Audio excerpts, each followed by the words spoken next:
સુરતમાં ઉત્તરાયણ પર્વએ પતંગના કાતિલ દોરાથી કોઈ વાહન ચાલક ઈજાગ્રસ્ત થાય તે માટે ટ્રાફિક પોલીસ દ્વારા બાઇક ચકલોના સ્ટીયરિંગ પર સેફટી સ્ટેન્ડ લગાવાયા હતા।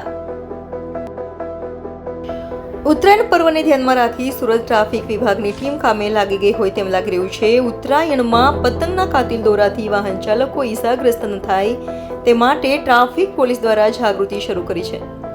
સુરત ટ્રાફિક વિભાગની ટીમ દ્વારા વાહન ચાલકોને ગાડીઓ પર તાર બાંધી સેફટી રાખવા જણાવ્યું હતું।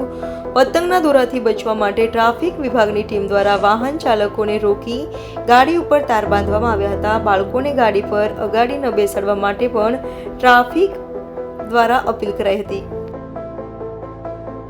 શહેરના પોલીસ કમિશનર શ્રી અનુપમસિંહ ગેહલોત સાહેબને ખાસ સૂચના કરેલી કે આગામી દિવસોમાં ઉત્તરાયણનો તહેવાર આવી રહ્યો છે અને ઘણી વખત બાઇક ચાલકો બાઇક લઈને જતા હોય છે ત્યારે દોરીથી એમને ઇન્જરી થતી હોય છે અને એના લીધે એક્સિડન્ટ પણ થતા હોય છે।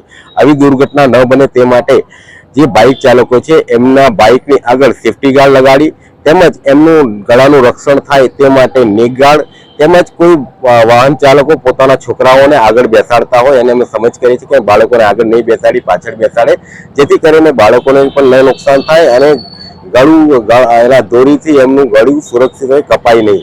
આ પ્રમાણેની મુવમેન્ટ અમે ચલાવી રહ્યા છે અને જે પણ વાહન ચાલકો આવે એમના બાઇકના આગળના ભાગે સેફટી ગાર્ડ લગાવી અને અમે સમજ કરી રહ્યા છીએ। સુધી આ કામગીરી કરવામાં આવશે। ઉત્તરાયણનો તહેવાર આવી રહ્યો છે એટલે નિરંતર અલગ અલગ પોઈન્ટો પર આ કાર્યવાહી ઉત્તરાયણ સુધી ચાલુ રાખવામાં આવશે। સાવચેત રહેવા માટે મેસેજ આપશો લોકોને?